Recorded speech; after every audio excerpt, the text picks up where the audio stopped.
Welcome to our channel Yaadhumarivom. இன்றைக்கி மே 12th. இன்றைக்கி என்ன ஸ்பெஷல்னு பார்க்கலாம்.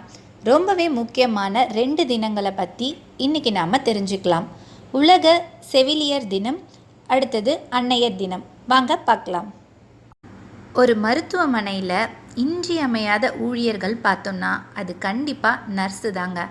இது எல்லாருமே ஒத்துக்கக்கூடிய ஒரு விஷயம். அதுக்காக தான் சர்வதேச செவிலியர் தினம்னு இன்டர்நேஷ்னல் நர்ஸ் டே ஆண்டுதோறும் மே மாதம் 12 கொண்டாடப்படுறாங்க. இந்த தினம் எப்படி உருவாச்சுன்னு நாம் இப்போ பார்க்கலாம்.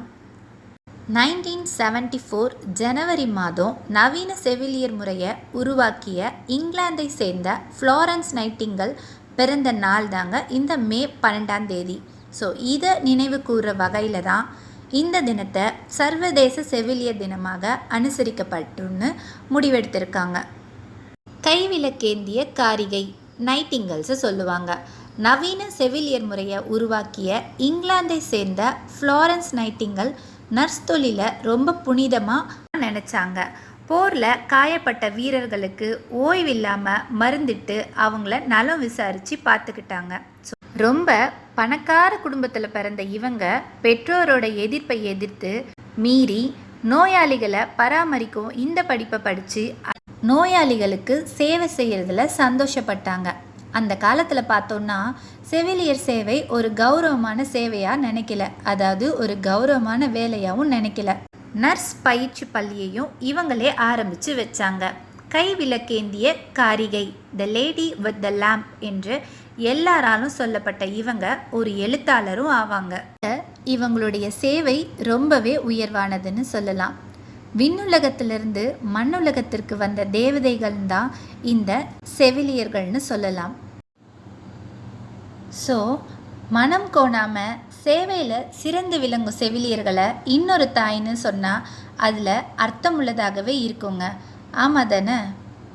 அடுத்ததாக நாம் பார்க்க போகிறது அன்னையர் தின கொண்டாட்டம் எப்படி தொடங்குச்சுன்னு தெரிஞ்சுக்கலாம். தாய்மையை கொண்டாடும் வகையில் ஒவ்வொரு ஆண்டும் பல்வேறு நாடுகளில் அன்னையர் தினத்தை ஒவ்வொரு நாளும் கொண்டாடிட்டு வராங்க.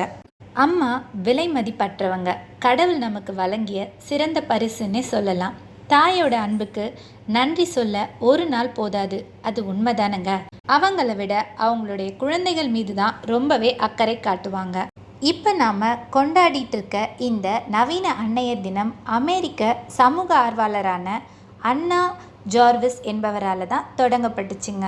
1905 அவங்களுடைய தாயார் மரணத்துக்கு பிறகு இவங்க தாய்மார்களுக்கு அன்பையும் நன்றியும் வெளிப்படுத்துகிற வகையில் ஒரு நாளை உருவாக்கணும்னு விரும்பினாங்க.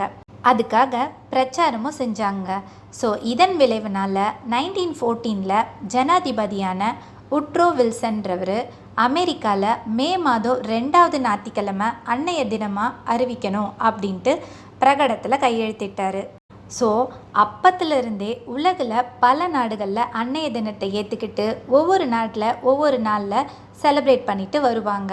இப்போ உதாரணத்துக்கு பார்த்தோன்னா இங்கிலாந்தில் மார்ச் மாதம் 4வது ஞாயிற்றுக்கிழமை அன்னையர் தினமாக இங்கிலாந்தில் செலிப்ரேட் பண்ணுவாங்க.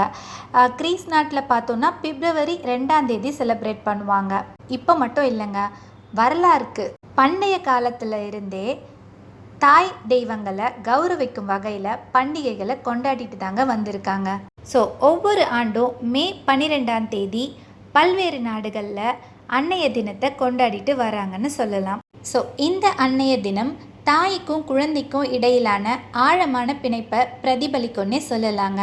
ஸோ அனைவருக்கும் அன்னையர் தின நல்வாழ்த்துக்கள்.